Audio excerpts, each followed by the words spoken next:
So, okay. So, kind of as a continuation of best practices, I'm going to show you how to set up a corridor really quick, a relatively simple one. Like Jeremy mentioned, at minimum, you need the existing surface and a geometry. So that's what I have in here referenced is my geometry and existing terrain file. And then so under the corridors tab, also a template library like Jeremy mentioned. So if I open this, you can see I've already got my project specific template library open and ready to go. So those three things. You use this new corridor button, and then it pops up this dialog box. And then you can follow the prompts right on the screen. So you locate your corridor baseline. That's going to be my US 24 alignment. And then you locate the profile, but if generally you should already have your profile active for your geometry. So you'll just reset right click to get that active. You would name it what you would like. Here we'll just name it corridor underbar US 24, but obviously that'll be project specific. And then you can see it creates a box basically around that geometry that you have in there. So that is telling you that the geometry or the corridor is created. Next step is to create your template drops. So I'm just going to go in here and say I want regular old US 24 template, and then it wants you to pick your stations. So I know based on my plans that I want this to go from 110 to 180. And then that's that template that covers that area. You have your template drops, which I will get into in the next segment. So right now it's just defaulted to 10.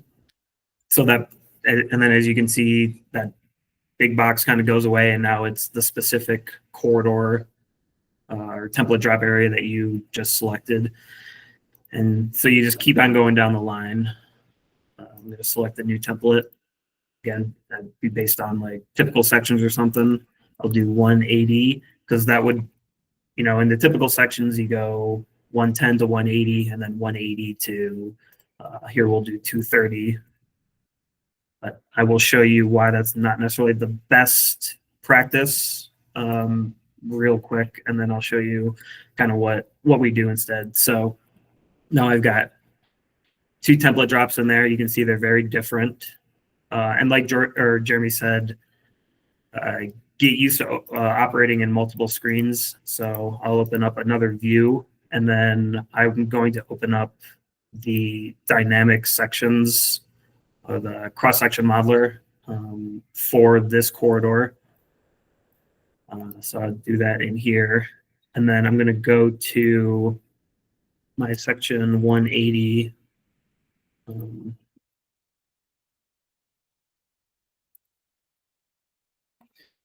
And so you can see this line here is showing you where you are in your corridor. You can step back and forth. You can see that. But you can also see that there are two templates kind of on top of each other. This is the one with the end condition, and then this is our US 24 template. So to combat that, especially when you cut cross sections, you're going to cut a cross section at this station.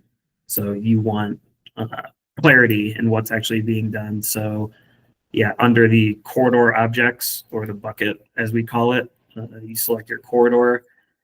And then the first thing that shows up is all your template drops. And, you can change your intervals and you can change your templates here. So best practice is what we generally do is if this is the end of this template, I would just set it 179.